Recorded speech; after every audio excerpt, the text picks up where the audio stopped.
Hello, everyone, and welcome back to Voices Speak Volumes. Joining me today is Nicole Hall, who recently joined the Parent Network staff as our eligibility navigator. Nicole, firstly, how are you doing? And can you tell us a little bit more about your background? Hello, everyone. I am doing well. And yes, I joined Parent Network, which I'm super excited about, as the eligibility navigator. So in which I work with families in Erie County as well as Niagara County who are looking to OPWDD services for their loved one. I work with children and adults to kind of walk through that process. So that's the short version of what I do. Right.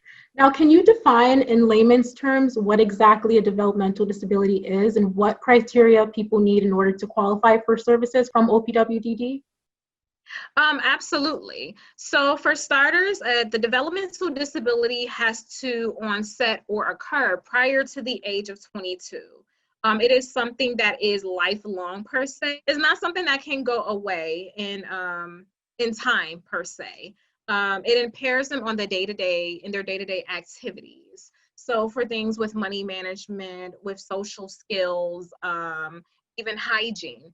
So a lot of the things that we do simultaneously without even thinking or putting much thought of it into a lack of word, one with a developmental disability would have a very difficult time doing some of these things, in which in some cases, some people are not able or capable of doing these things.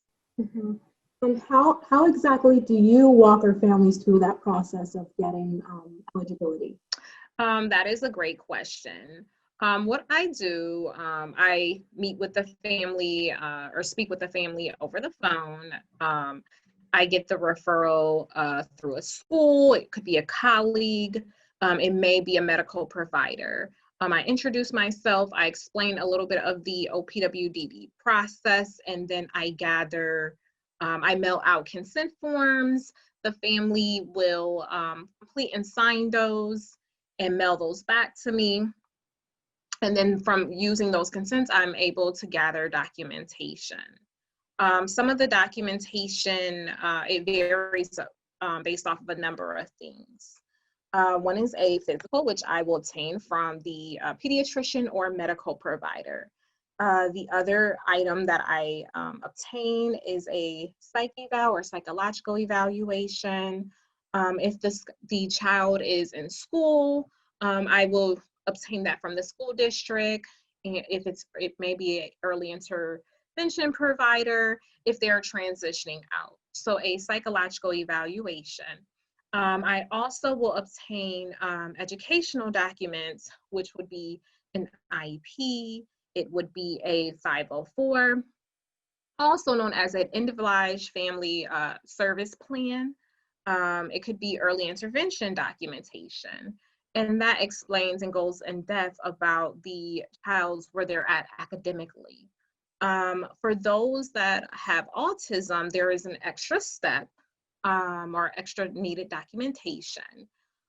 This is a autism spectrum disorder evaluation.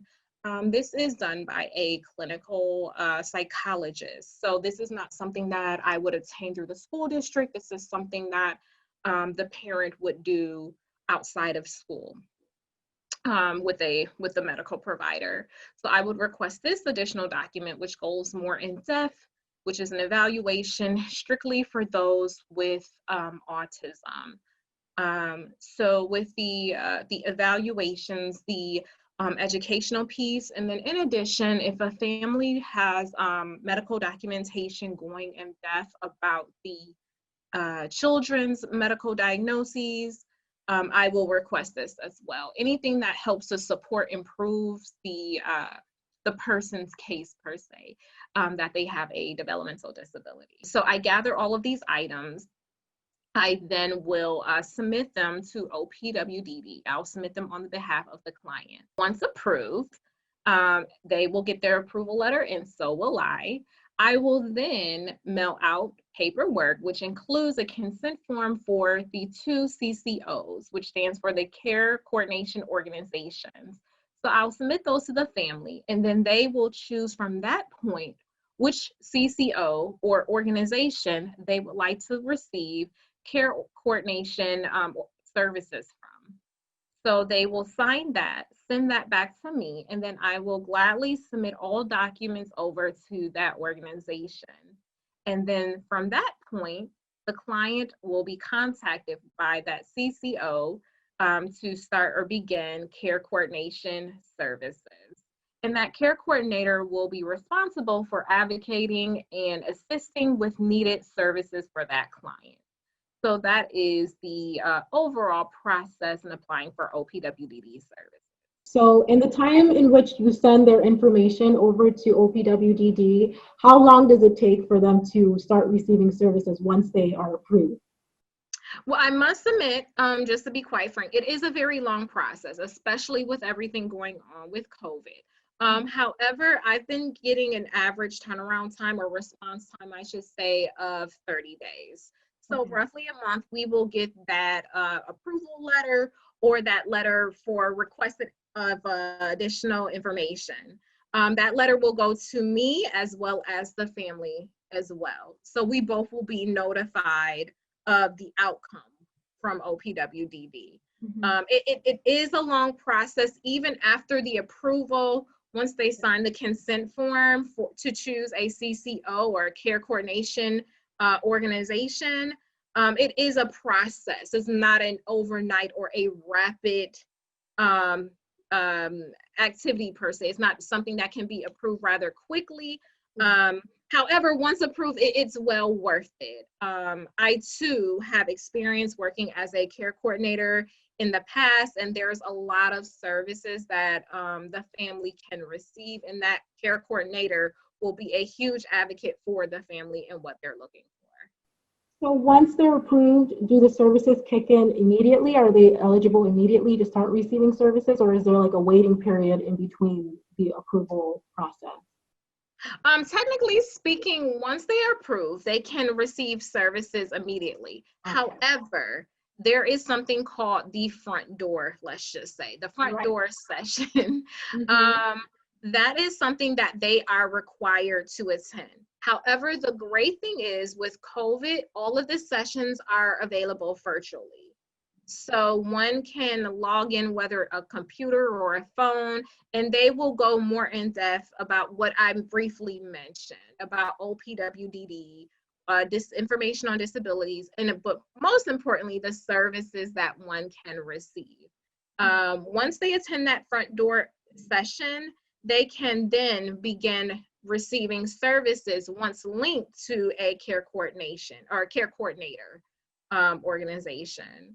So it's not immediately after approval, but there are just an additional step that they would have to take. So why is it important that our families go through this process? What services do they receive once they become eligible? It's important because there's a lot of people with special needs that they are a population that have higher needs per se. And that care coordinator can link them to various programs, various services, whether it may be assistance for transportation. There's transportation services that are geared towards just those with special needs. One that was huge when I was a care coordinator was Respite, which is one of the most requested services. Respite, it can be in person, that one-to-one respite where a loved one is able to hire someone that they know. It can be agency-based. There's something called a freestanding respite where they do respite out in the community, overnight respite. The list goes on. There's also pre-voc and educational services as well for our population that we serve, for those that are older per se, maybe I would say teenage and up. When you're transitioning into the workforce, they can build those job skills. They can also assist for those that may be ready and capable of working with linking them to employment services. One of the things I'll also touch on is residential. So we have a lot of families who are unfortunately may not be able to maintain the needs of one with their loved one with special needs. It may be behavioral, it may be physical or financial.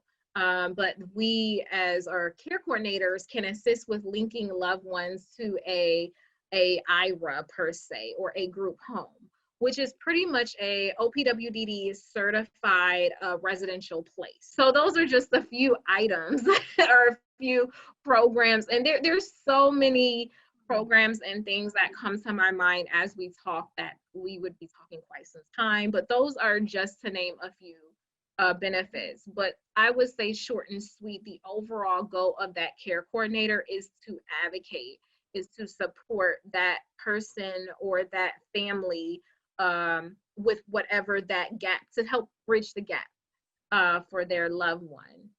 So that's why I am in support of people enrolling in OPWDD. Absolutely, so am I. So those are pretty much all of my questions. Is there anything that I haven't asked you that you would like to say to our families about the eligibility process? I will say this, even though I work as the eligibility navigator for OPWDD, the great thing about Parent Network is that we have family support services, which I won't go in too much in depth about. However, they can have both of those at the same time. They won't have to choose.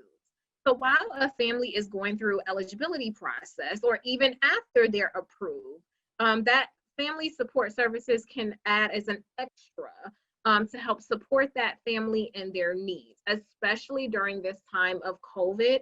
And there's so much going on, especially on the educational side with all of these changes. So I would, greatly encourage families as well to utilize other various services at Parent Network, in which I also refer families as well. So that is pretty much all I have to say. Wonderful. Well, thank you so, so much, Nicole, for joining me today. And thank you guys at home for watching. And we will see you next time.